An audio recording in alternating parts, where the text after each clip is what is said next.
Hi everybody, it's Alicia and Chantilly back again. Today we're going to talk to you a little bit about our creative process. So just sort of what that looks like and maybe the pitfalls and the highlights of the whole thing. And I think this is a vlog, again, where we're looking for some feedback from those of you that are watching, because I think it's really interesting to hear about people's creative process, because I don't think we actually think about it very much. I know that I didn't think about it very much. Mine just kind of dawned on me one day. Like, I realized my style and what I do and what I should do. Yeah.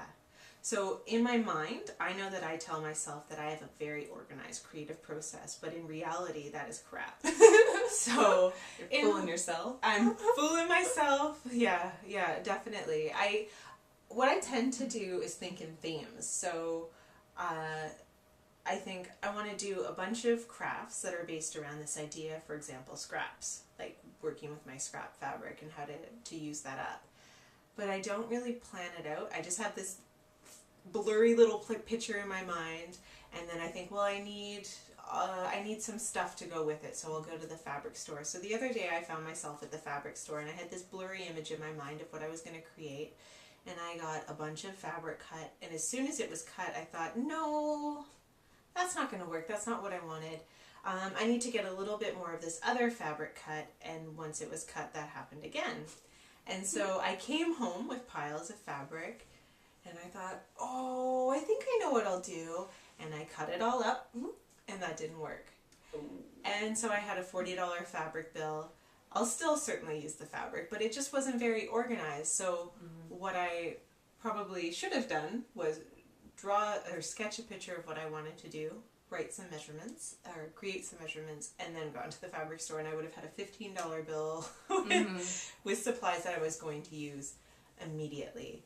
So I know that I get really excited in the beginning part of the creative process, very frustrated in the middle of the creative process, and I feel somewhat satisfied sometimes at the end of it.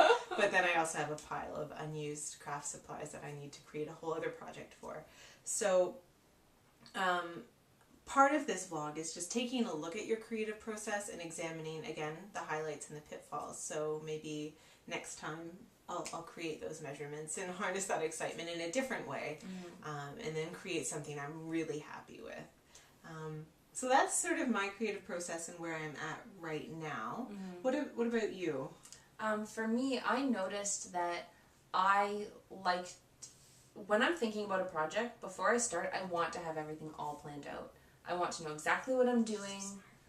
No, this is what I want to do. I want to know exactly what I'm doing, and I want to do all the measurements and have it all done, but I actually can't work like that. Right. I need to just dive in and start doing it. I don't do well with planning. Like, if I wait till I have something planned, I'll never do it. Right. That's kind of, I think, why I buy random things and that I can't immediately think of a purpose for. Right. I like to have all the stuff at my disposal and then figure out what I'm going to do with it. Right. So I am not a planner. I would like to be, but I've come to realize it's just not happening. I don't get anything done when I try to plan. I have to dive in. The same with when I'm decorating our home. Right. I can't look and say, I need this for this table. Sometimes I might have an idea of, I want to find this awesome thing. Yes. I want to find a sweet record player. But I like to work with things that I already have, and that really inspires me. Looking around, what do I have? Where can I put this? What can I do with this? Decorating, making things, everything. Yes. I hate having a huge stash, but I love it at the same time because it helps me be creative. It does.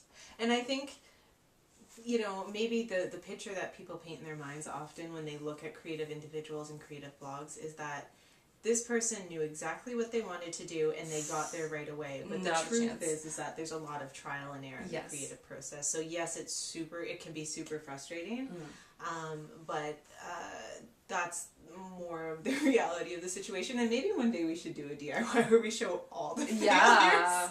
Yeah. I find myself often where I'm like, I'm going to create this DIY, although I've never done it before, but I'm sure I can. I'm sure I know how. And I'll tell you how many have made it to the blog, 0. 0. But yeah, I think that's part of the process that people don't necessarily recognize a lot of the time. But what Alicia and I were thinking is that we would love to hear about your creative process, how you get started, how it progresses, and how you end up. Do you look for inspiration from other sources? Do you look at other DIY projects? Do you just wing it? Do you, how Are does you a that go? planner? Yeah. Are you good at measurements? Yeah, if you're good at measurements, if you could write a tutorial on that, because precision is not my thing. No, me neither. Yeah. I like to cut first and measure after. Yes. That should be the poster that everybody has in the craft room, because that's what's happening. Yeah. Yeah. Oh. So we'd love to hear what you have to say about your creative process, and this has been fun. All right. Bye. Bye. I think we should have that where my butt rolls into Are you ready? We should start like Hello. this. Hello. Hi. It's Alicia and Chantilly again. Hi everybody, we're back again. For all of you watching out there, Chantilly has me locked in her craft room. I have been here for 3 months. Could someone please come and rescue me? She doesn't give me change of clothes. All she gives me is kittens that stay small forever. Okay, for serious. Oh, that was serious. Don't help her. I need friends. She told me I'd just stay for 2 days. And I was still here. She makes me write her blog too.